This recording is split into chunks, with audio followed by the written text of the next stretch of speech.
I grew my glutes from a size 3 to a size 9, and I did not do any hip thrusts. I didn't start doing hip thrusts until I want to say the end of last year coming to this year. And the reason being is I just hate setting up for hip thrusts. I hate how much time it takes, the amount of energy. I hate that just hip thrusts can take up to 40 minutes of your workout. And if you were anything like me when I was working full time, I hated how much time it took because then I had to rush through all of my other exercises. And then the fact that hip thrusts are actually not the best to grow your glutes. I mean, they do help in certain ranges of motion, like there are different ways to work your glutes and any other muscle. And one of them just being there's a lengthened version, there's a mid version, and then there's a shortened.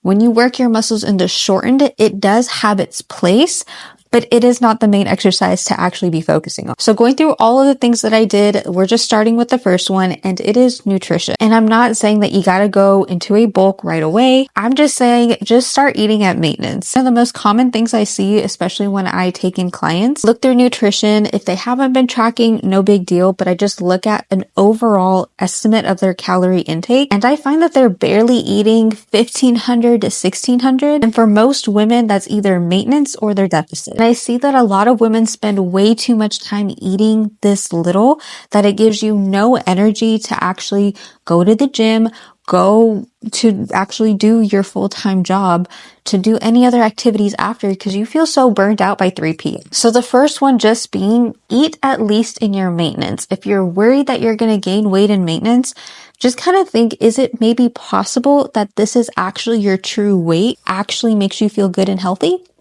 Because I promise you, once you start eating in maintenance and you continue to eat in maintenance, there's going to come a point where you're no longer going to be gaining. And if you are gaining, then you are eating in a surplus and you should probably cut back in something in your nutrition. And if you find that you are having a difficult time trying to find your maintenance, here's a basic calculation that you can do yourself. When it comes to the activity level, it does range from this number to this number. And the best way to know is to look at your overall activity. If you are sedentary and you are getting less than 4,000 steps, you're probably more in this range right here. But if you're pretty active and you get around 7,000, 6,000 steps, you're probably more in this range.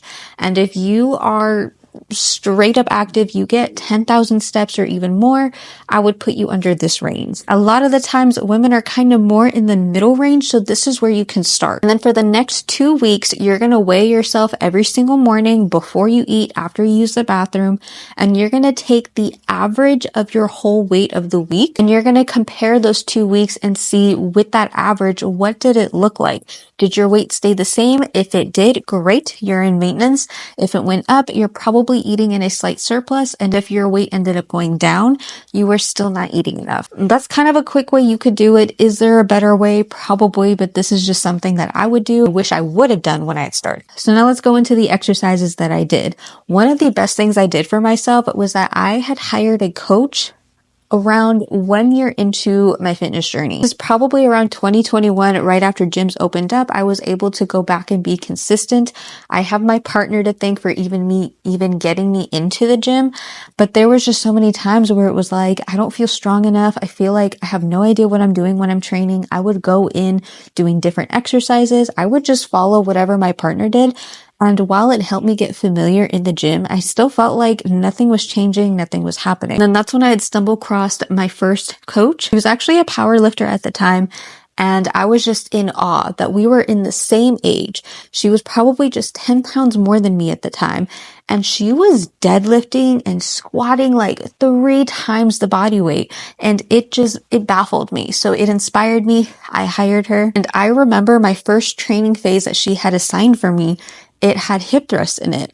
And I just remember I hated this setup because it was barbell hip thrust. So you actually had to take the weights, you had to roll it, you had to carry it, you had to add it on. And to find like a plyo box or something that was comfortable enough for me to lean my back on was so impossible, you guys. I felt more overwhelmed trying to set up the actual hip thrust, but by the time I had set it up, 20 minutes or so had passed into my workout, and I only had like 20 other minutes to actually get the rest of my exercises done. And that just left me like scurrying. And I remember thinking like, maybe lifting isn't for me if I can't even do hip thrusts.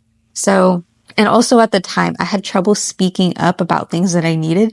So when I came to her in like the WhatsApp message, I was just like, hey, so like shaky voice, everything. And she was like, no big deal. We'll take it out and swap it with something else. And it was in that moment that I realized that like there are no exercises that you have to do.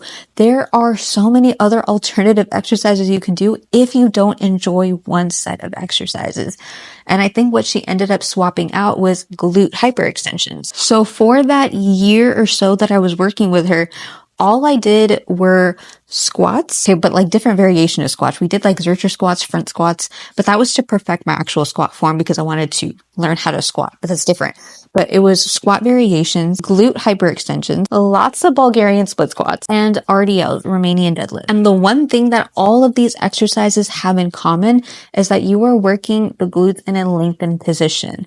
And it's not just that, but also your legs are all working together as a unit. While yes, we are targeting the glutes, it's also doing a little bit of your quads, a little bit of your hamstrings. So that way over time, you get a naturally sculpted, proportional look of your leg. Now with these exercises is actually doing these in full ranges of motion. The only way I progressed was because my coach made me record my workouts because she wanted to see my form. She wanted to see my intensity. Yes, it was so uncomfortable recording my workouts for the first time, especially during the beginning of the year when gyms were really busy, like kind of around this time. It was absolutely terrifying, but I just had to keep telling myself that in order to do things and in order to have things you never had, in order to actually hit your goals, it's going to require doing things that you were not comfortable doing. But I'm so grateful for that experience because it taught me, one, to get out of my comfort zone, two, to get out of my own head, and then three, to just not care about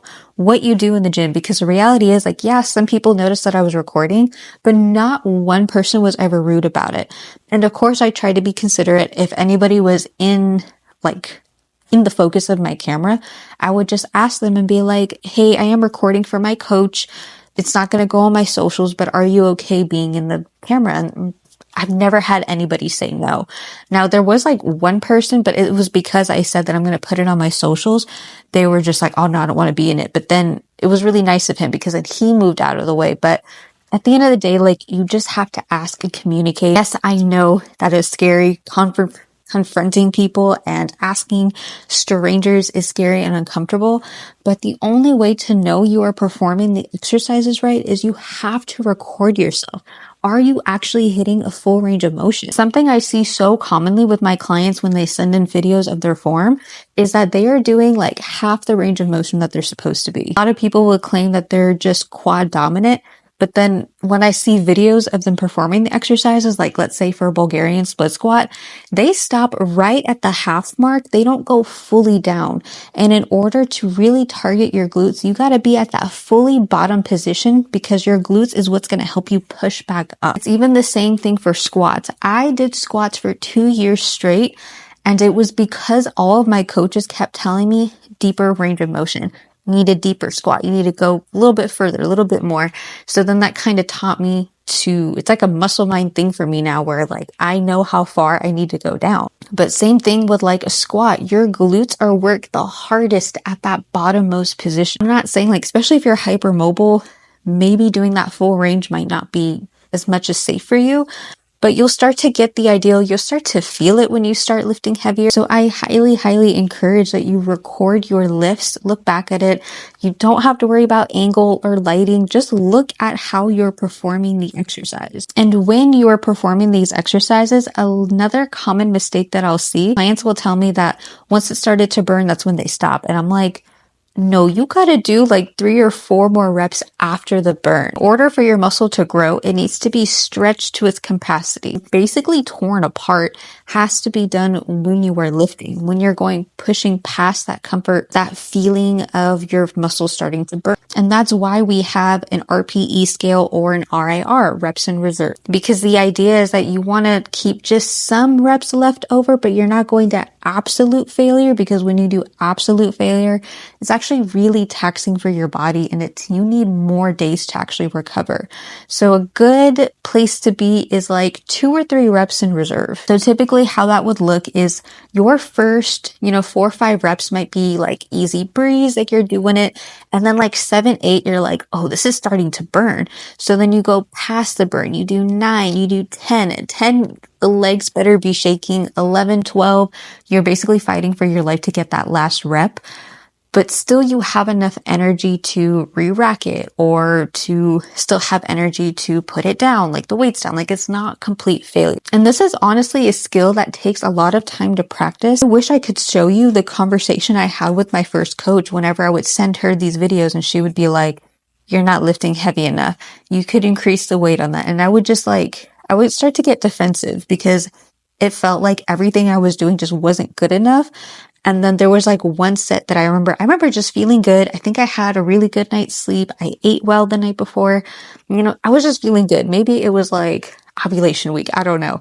But I just remember like just feeling so good, and I just tested it, and I just got heavier weights and I did it, and I recorded it, showed it to her, and she was like, yes, this is the intensity you want to be doing. Like, yes, this is what I want. So then it started to click, so that when I would do my other exercises, I would start to understand. And this is mainly for your accessory movements. I don't really recommend doing it for your compound movements like deadlifts or squats. Like, there should be a structure with that, but that's a different topic. The next thing that helped was just practicing lifting to failure. And I mean, like, don't even count the reps in your head when you do these exercises. Just do it till you can't do it no more. And it will help to, if you record these workouts, because then you can look back and see how many reps did you actually do before it was just to the point where like you couldn't do anymore. And would be a good thing to practice on, like, if you're doing like lateral raises, like cable lateral raises, calf raises, anything with a small muscle. So that way it won't hold you back in the day to be too tired. Just don't even count how many reps you're doing. Just record yourself. Watch how your face looks. Does it look like you're fighting for your life in those last few reps? When did your reps start to slow down? And count how many reps it took when you look back at this video till you hit full failure. If you were able to do like 15 to 20 reps, you're probably more than likely to increase the weight. If it started to slow down by like 8 to 10, then you're in a good range to keep continuing to do that weight until you get stronger to do more. The next one is, yes, progressive overload. You hear it so many times, but what does it actually mean? This is where it's going to be important to track your weights. Whatever week that you perform these exercises, track the weights that you did and how many reps you did. Lifting is a very repetitive thing. That's something that I feel like no one ever told me, and I always got confused as to why I'd be doing the same exercises for up to 12 weeks. But lifting is very repetitive. But in order to not lose interest, in order to not give up on it entirely, you have to track the weights that you're using, because then if that next week, let's say you were doing like 3 sets of Bulgarian split squats and you were holding 25-pound dumbbells. Let's say this original week, your first set, you did 12 reps. The second set that you did during that first week also hit 12 reps. But then you did that third set during the first week and you hit about 9. So then this gives you a pretty good idea that, like, okay, this was challenging enough. Let me try again the following week. So then the next week comes. You use the same amount of dumbbells for your Bulgarian split squats. First set you did 12, second set you did 12, third set you hit 12. Because all of those 3 sets that you hit 12 reps, that gives you a pretty good idea that you can amp up the weight that following week. So then let's say that following week, now we're on week 3. You use 30-pound dumbbells. That first set, you were able to do 12, but then that second set, you're like, oh my God, this is so heavy. You probably got like 8. It's okay to drop down those dumbbells back to the 25 and try again. Now, there's obviously going to be other factors that come in, like, did you get enough sleep? Where are you in your cycle? Are you just not feeling well? Or you're not feeling strong? However much it is, it's okay. The good news is that your body, your brain doesn't know how much of the weight you're using. It just recognizes tension. So maybe that first week, the 25-pound dumbbells, to do 12 reps feels the same amount of intention and intensity that you're now dropping to like using 15-pound dumbbells, because you just don't feel it that week. Your body just knows that the tension is the same between the two, and it doesn't matter what the weight is. And a lot of this is kind of testing, once again, your comfort zone, because sometimes you just might get used to doing a certain amount of weights because it's been challenging for so long. And then one day it's just not as challenging. So then you kind of know in your head, like, I could go heavier, but your brain is like, that's not safe. What if we injure ourselves? But it's like, if you know your form is fine because you've been recording your workouts, you know how your form looks. If you're confident in the way that you perform these exercises, there's no harm trying to lift heavier. And then you might actually surprise yourself by just going 5 pounds more up, that you're like, that was actually still easy. So then you try it again and it's like, that was still kind of easy. And then you'll be amazed at how strong you actually are once you learn how to challenge yourself. This all still comes through progressive overload. It doesn't always necessarily mean increasing the weights. It could even just mean increasing the sets that you're doing the following. Maybe you're starting a new training program, and because you don't want to go too heavy, too crazy, you don't want to be too sore, you start with doing like 2 sets per each exercise. So then that following week, now it's 3 sets. That following week, it could be 4 sets. And then that 5th-ish week, you could just keep the same sets, but now you can test the intensity. You can test the weights that you're using. There's so many ways you can do it. However you choose to do it, just make sure you're tracking. Of course, just staying consistent is what helped me the most. Even when I was bored of the exercises, even when I didn't want to show up to the gym, I still did it. Of course, if I was sick or not feeling well, whatever the case, I'm not going to go to the gym. You have to learn how to separate your emotions with your plan that you're trying to follow through. A good example that I remember hearing, I don't know who it was, but I remember it was another coach, but he was like, are you ever motivated to do your taxes? No, because you don't want to go to jail for not doing it. Are you ever motivated to brush your teeth? No, because the motivation is that you don't want to build up plaque, cavities, or bacteria in your mouth and have to go to the dentist and get surgery and be put under anesthesia. Like, those are all those things, but those are more negative consequences. At least with lifting and going to the gym, it's pretty positive, because when you go to the gym, not only do you feel better, but you get stronger over time. And we live in this world where it's like everything is just instant gratification. You need a new pair of socks, order on Amazon, it's at your door the next day. You want to buy some new clothes, you go to the mall and you have new clothes in your hands within that 30 minutes. Like, it's so easy to get everything instantly, that in this world of instant gratification, let this one thing that you do for yourself be delayed gratification. Not only do you feel good about yourself because you basically proved to yourself that you could do hard things, that you followed through with something that you thought you weren't able to do. And I found that anything that you do on your own, anything you build, whether it's like from your hands or the muscles on your body, you start to develop this confidence in yourself that you made this promise to yourself and you followed through with it. The next thing that I did was frequency. Before I hired my coach, I was working out 6 days a week. I was trying to do, I think it was like 3 days lower body, 2 days upper body. Still upper body being just back focused. So I was deadlifting twice a week. I was squatting twice a week. I honestly can't remember everything, but I just remember being so exhausted by the time that one rest day came that I had no energy to do anything else on my day off. So when I hired this coach, she was like, we're going to do it to 4 days a week. And I was like, 4? But I'm used to 6? Like, what does she know? Like, still getting defensive, because one thing I also struggle with is, listening to authority. I've worked on it. We're good now. But that was definitely a weakness I had at the time. And she told me that I just needed to trust the process, that, she'll explain to me as time goes. And so, of course, I did. And I realized I felt so much better. I had much more energy. I wasn't fatigued and sore all the time. I wasn't losing interest in the gym anymore, because once I was fully recovered, I had about 3 days of recovery, right? So I would do like an upper body, lower body, and then I would have a rest day, and then upper body, lower body, and then 2 days of rest after that. So I always felt, recovered, and I had energy. And then that's when she had explained to me that we need to have more rest days than actual workout days. If you do decide to work your muscles more than twice a week, then you have to really change up the intensity. You have to change up the range of motion with the exercise because you're not trying to burn yourself out. And it just got too complicated. So that's when I learned like, okay, more is not necessarily better. And there are people who work their glutes like 3 times a week, but then it makes me wonder, like, what exercises could you be doing to full intensity where you're not burning yourself out, where you have plenty of recovery time? Like for me, I just couldn't. And at the end of the day, like, you're not supposed to be living at the gym. Like, you're not supposed to make gym your personality. You should still be doing other hobbies. You should still be seeing your friends, your family.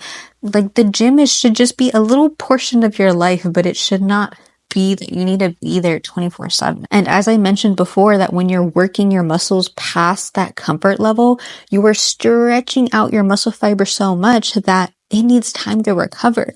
If it's had no time to recover from being the stretch and you're trying to work it again, that's when the fatigue starts coming in. That's when you feel burnt out.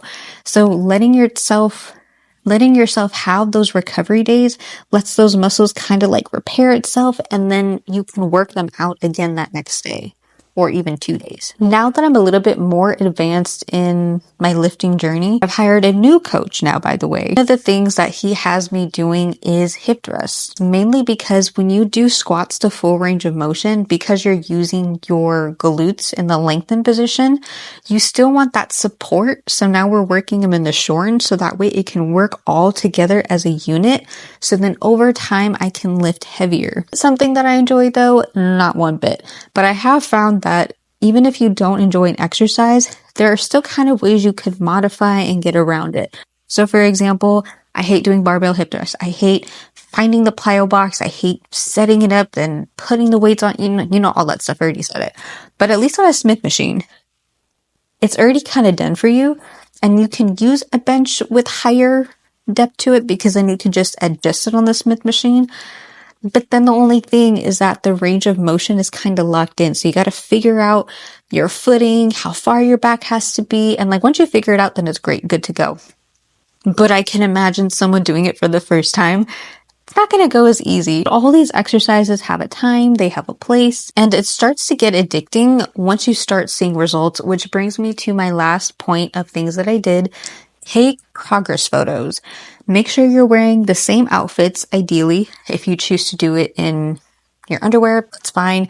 I just kind of did it in some shorts and a sports bra. I do the side, back, and front view and take progress photos.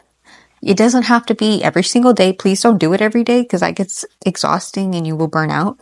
But at least every other week. And if you're specifically trying to grow your glutes, I would even recommend taking measurements every other week. The way you would do it is you would just take the measuring tape, put it around the widest part of your hips, and just take that measurement, keep it in your notes app, wherever it is that you want to track in a notebook, and just see if there's growth at all. If you are doing everything that I said, you are bound to see at least half an inch of growth every month. I also came across this question that was asked by somebody.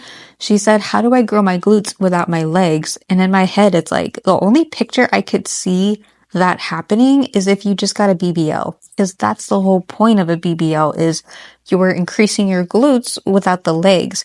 But I've always been a fan of just being natural. Everybody always wants to take shortcuts, and that's not my vibe. I believe in hard work and consistency. As long as you are working your muscles in the full range of motion, like I said, all your muscles work together as a unit. And over time, you start to get that proportional look. If you find that your quads are much bigger than your glutes, but you're doing glute exercises, guess what? You're probably not doing it in the full range of motion and you're hitting more quads. Anyway, I'm going on a rant. Hopefully this video was helpful. And if it was, make sure you subscribe if you haven't, and I will see you in the next video.